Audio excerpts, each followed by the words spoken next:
Weeks after the $2,200 dinner, life settled into a rhythm that felt almost peaceful. Vanessa continued to host her upscale gatherings, but her control over the narrative had crumbled. She assumed her charm and social maneuvering would protect her, but I no longer played a role in her illusions.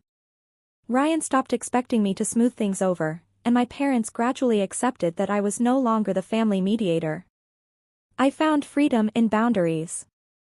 I chose which events to attend and which to decline. I stopped covering for Vanessa, stopped paying for others' indulgences, and stopped letting my sense of obligation dictate my life. It was empowering to finally see clearly who treated me as optional, who truly cared, and who had benefited from my silence for years. Emily, my daughter, noticed the change first. She watched me stand firm without anger, take care of myself, and expect fairness. She learned that dignity isn't given, it's claimed. One afternoon, she hugged me tightly and whispered, "Mom, I feel strong now." I smiled, realizing that protecting her meant more than shielding her from discomfort. It meant showing her how to respond with calm, intelligence, and grace. Vanessa, for all her posturing, began to encounter the consequences of her choices. People stopped assuming she would handle payments or manage events flawlessly. Her credibility, which she had cultivated carefully over the years, began to fracture in subtle but undeniable ways. The illusions she relied on no longer held the same weight. I didn't need to gloat. I didn't need confrontation. The victory wasn't in punishment, it was in clarity, in balance restored. I could finally participate in family life on my terms, without compromise or resentment. My self-worth was intact, my dignity unbroken.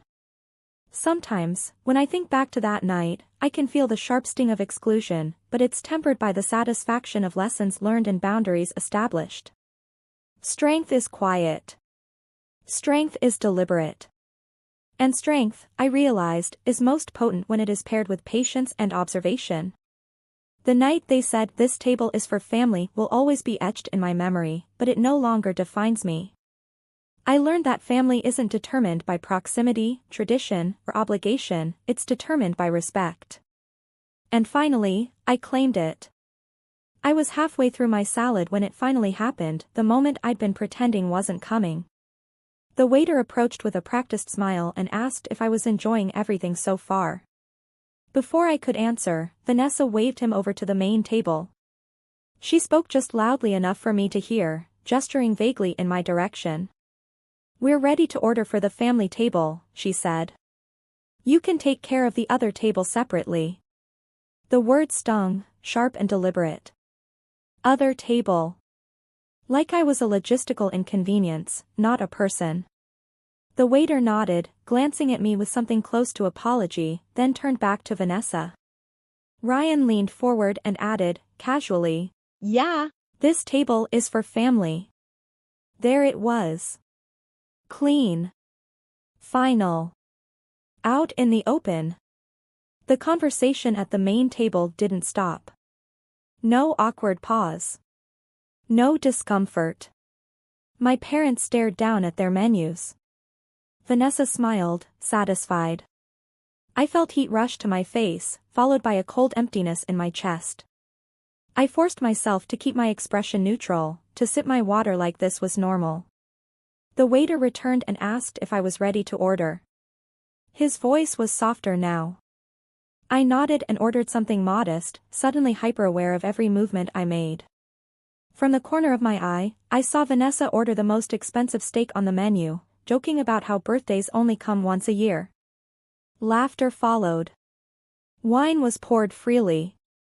I sat there, listening to conversations I wasn't part of, watching my brother lean into his wife, watching my parents smile tightly, as if pretending this wasn't happening made it less real. I thought about all the times I'd rearranged my life to show up for them. All the dinners I'd paid for when money was tight.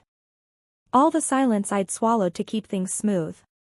No one acknowledged me again until the waiter returned to clear plates. He asked politely if I'd like dessert. Before I could respond, Vanessa spoke again. "We're getting a shared dessert for the family," she said, not looking at me. I declined dessert. I wasn't hungry anymore. Sitting there alone, separated by inches that felt like miles, I finally understood something I'd avoided for years. This wasn't accidental. It wasn't thoughtless. It was intentional exclusion, carefully framed as etiquette. And the most painful part wasn't Vanessa's cruelty. It was everyone else's acceptance of it. I stayed until the end, spine straight, voice steady when I thanked the waiter. I didn't leave early. I didn't cause a scene. But something fundamental shifted inside me. I was done pretending this didn't hurt. Dinner was winding down when the waiter approached with the check, holding a black leather folder against his chest. He hesitated, scanning the tables as if confirming something, then walked straight toward me. I watched him place the folder gently in front of my plate, his movements careful, almost apologetic. For a second, I thought it had to be a mistake. I opened it. The total stared back at me in bold numbers, $2,200. Wine, appetizers, entrees, and desserts. Everything from the family table. My breath caught, and I felt a strange ringing in my ears, like the room had gone hollow. I looked up instinctively, expecting laughter, confusion, someone correcting the error. Vanessa didn't look surprised. She leaned back in her chair, swirling the last of her wine. "Oh," she said lightly, "I told the waiter you'd take care of it. You're always so good with that stuff." Ryan finally looked at me then. His eyes flickered to the bill, then away. "We can Venmo you later," he said quickly, like that solved everything. My parents remained silent. My mother pressed her lips together, my father stared at the tablecloth. No one reached for their wallet. No one asked if I was okay with this. The assumption hung heavy in the air, I would handle it. I always did. I closed the folder slowly. My hands were steady, even though my chest felt tight. The humiliation burned deeper than the number itself. I wasn't family enough to sit at the table, but I was family enough to pay for everyone's indulgence. The waiter returned, asking politely how I'd like to proceed. I met his eyes and said, calmly, that I'd put it on my card. Vanessa smiled, relieved, already turning back to her conversation. I signed the receipt without comment, leaving a tip larger than necessary. Not for them. For the waiter, who at least looked uncomfortable on my behalf. As we stood to leave, Ryan murmured a thank you, avoiding my gaze. Vanessa kissed my cheek and said, "See? Everything worked out." I nodded, silent. Outside, the cool night air hit my face, and something inside me hardened into resolve. Paying that bill wasn't the end of the night. It was the beginning of clarity. They had shown me exactly how they saw me. And now, I knew exactly what needed to change. I didn't cry when I got home. That surprised me. I set my purse down, kicked off my shoes, and stood in the quiet of my living room, replaying the night in my head with uncomfortable clarity. The seating. The words. The bill. None of it felt shocking anymore. It felt familiar, like a pattern I'd finally stopped ignoring. I sat at my kitchen table and opened my banking app, staring at the charge like it might change if I looked long enough. $2,200 wasn't pocket change, but it wasn't the money that hurt. It was the assumption. The ease with which they'd decided my role without asking. I realized then how many times something similar had happened, just smaller, quieter. There was the vacation years ago where I'd paid for the rental because you're better with logistics. The holidays where I covered groceries because Vanessa forgot to bring her wallet. The dinners where the check drifted toward me naturally, like gravity. I'd told myself I was being generous, helpful, and mature. In reality, I'd been convenient. I thought about the phrase Vanessa used, immediate family. I'd been married to her brother for over a decade. I'd shown up consistently even after the divorce, when it would have been easier to disappear. Yet somehow, I was still optional. Useful, but optional. Ryan's silence hurt more than Vanessa's entitlement. He had seen everything and chosen comfort over fairness. My parents' quiet acceptance hurt too, but less. They'd always avoided conflict, even when avoidance came at someone else's expense. I'd just never let myself be that someone before. I poured a glass of water and sat there, breathing slowly, letting the anger settle into something more focused. This wasn't about revenge yet. It was about understanding. I finally saw the structure clearly. Vanessa controlled social spaces, Ryan followed her lead, my parents enabled, and I absorbed the cost, financially and emotionally. That realization didn't make me bitter. It made me calm. There was power in finally naming the problem. I wasn't imagining things. I wasn't sensitive. I wasn't dramatic. I'd been systematically sidelined and used. I closed my banking app and made a quiet decision. I would stop filling gaps no one acknowledged. I would stop paying for peace. And I would never again accept a role I hadn't agreed to. They thought the night ended with a bill. For me, it ended with awareness. And awareness, I knew, was where change actually began. I didn't say anything to anyone the next day. No group chat message, no passive-aggressive comment, no request for reimbursement. That silence unsettled them more than anger ever would. Vanessa sent a breezy text thanking me again for saving the night, adding a laughing emoji like it had all been a harmless mix-up. I replied with a single thumbs up and nothing else. Instead of confronting, I paid attention. I requested the detailed receipt from the restaurant, the itemized version showing exactly who ordered what. The manager emailed it without hesitation. I saved it. I also saved the reservation confirmation, which listed Vanessa as the host. Small details, but important ones. I wasn't building a case out of spite. I was documenting a pattern. Over the following weeks, similar moments surfaced. Vanessa casually mentioned another group dinner, joking that I was so generous last time. I declined politely. Ryan asked if I was upset. I said no, truthfully. I wasn't upset anymore. I was done being predictable. I started talking to people I'd never really spoken to before. A cousin mentioned how Vanessa always found a way to avoid paying. A friend of the family laughed about a weekend trip where expenses mysteriously landed on someone else's card. None of this shocked me. It confirmed what I already knew. What surprised me was how freely people talked once I stopped defending Vanessa. When you stop covering for someone, others feel permission to be honest. I didn't gossip. I listened. I kept notes. Dates, names, amounts. Always facts. Meanwhile, I adjusted my own boundaries quietly. I stopped attending events that came with unspoken expectations. I stopped offering help unless it was explicitly requested and appreciated. The shift was subtle but noticeable. Vanessa grew curt. Ryan grew uneasy. My parents grew confused. Then an opportunity presented itself. My parents were planning an anniversary dinner and asked me to help coordinate reservations and payments, like usual. I agreed, on the condition that costs would be split in advance. They hesitated, then agreed. It was the first time I'd ever heard them pause. I wasn't plotting humiliation. I was restoring balance. The final piece fell into place when Vanessa announced another upscale dinner, this time inviting extended family and friends. She bragged about the restaurant, the menu, the experience. She assumed, as always, that things would work themselves out. I smiled when I saw the invitation. This time, I knew exactly how the night would end. And for once, the outcome wouldn't depend on my silence, my wallet, or my willingness to swallow discomfort. The setup was complete.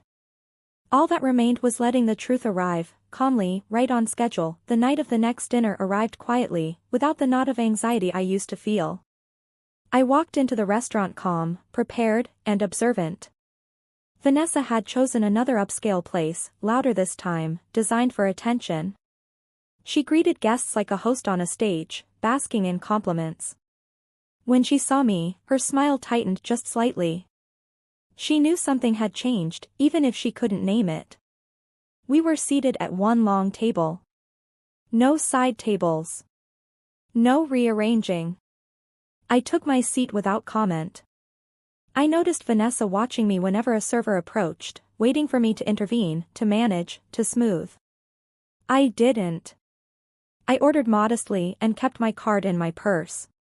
Midway through the meal, the waiter approached to confirm billing preferences. Before Vanessa could speak, I did. Calmly. Clearly.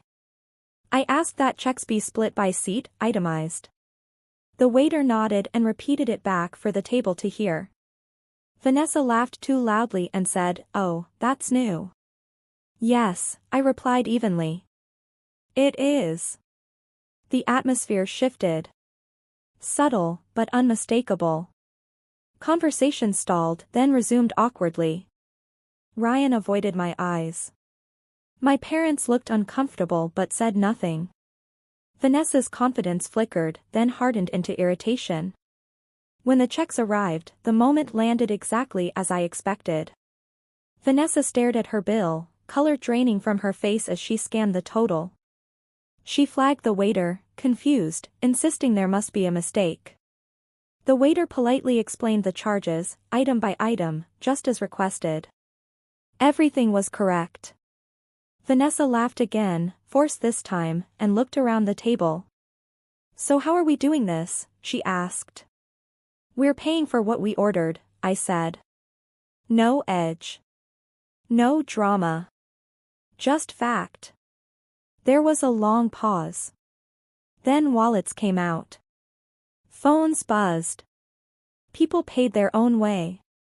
Vanessa paid hers last, visibly annoyed. Ryan finally met my eyes, something like understanding settling there. As we stood to leave, Vanessa pulled me aside, her voice low and sharp.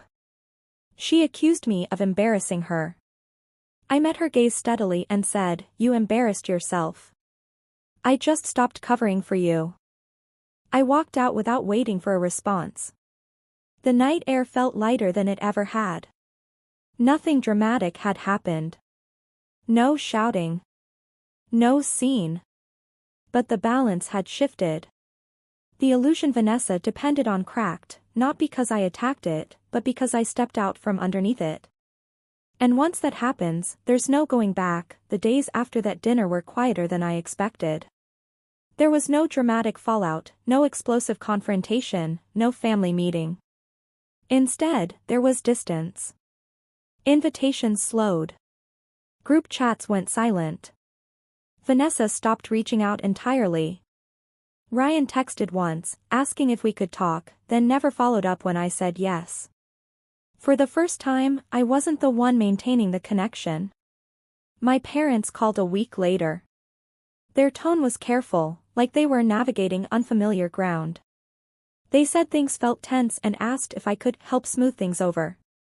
I told them gently that I wasn't interested in smoothing anything anymore. I wasn't angry. I wasn't holding a grudge. I was simply done carrying discomfort so others could stay comfortable. They didn't argue. That alone told me how much had shifted. What surprised me most was how light I felt. No longer anticipating subtle slights. No longer budgeting for other people's expectations. No longer rehearsing polite responses to quiet disrespect. I went out to dinner with friends who split checks without discussion. I said no to plans that felt transactional. I slept better. I did eventually get paid back for the $2,200. Ryan sent the money without comment, weeks later, as if hoping the delay would dull its meaning. I accepted it without acknowledgement. That chapter didn't need discussion.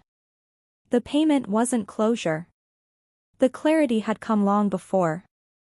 Vanessa maintained her social life, her dinners, her curated image. But something had changed. People asked more questions. Checks were discussed up front. Her authority wasn't assumed anymore. It hadn't been taken from her. It had simply stopped being supported. As for me, I stopped measuring my worth by proximity to people who treated belonging like a favor. I reclaimed my time, my money, and my voice without raising it. I learned that revenge doesn't have to be loud to be effective. Sometimes it's as simple as refusing to play a role you never agreed to.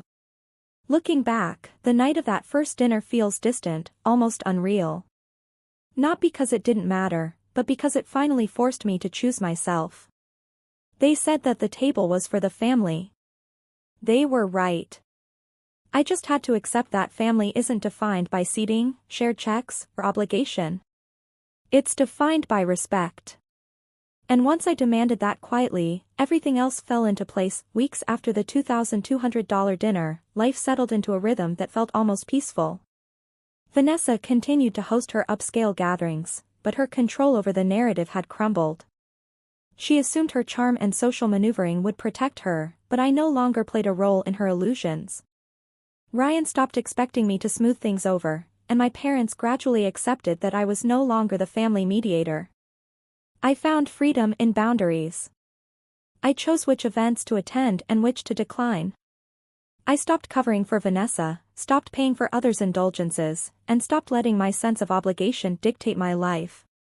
It was empowering to finally see clearly who treated me as optional, who truly cared, and who had benefited from my silence for years.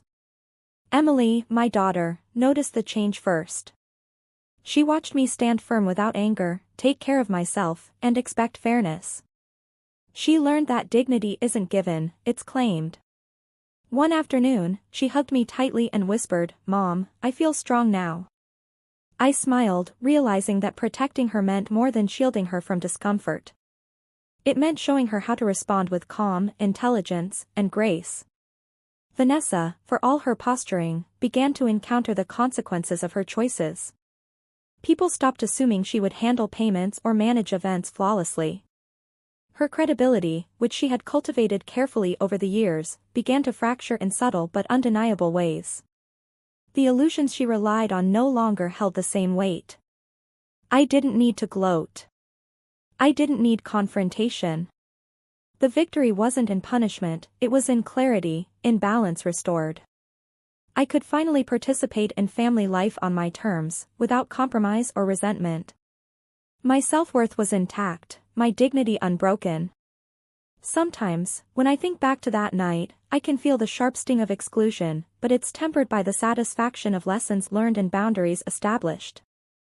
Strength is quiet. Strength is deliberate. And strength, I realized, is most potent when it is paired with patience and observation. The night they said, "This table is for family," will always be etched in my memory, but it no longer defines me. I learned that family isn't determined by proximity, tradition, or obligation, it's determined by respect. And finally, I claimed it.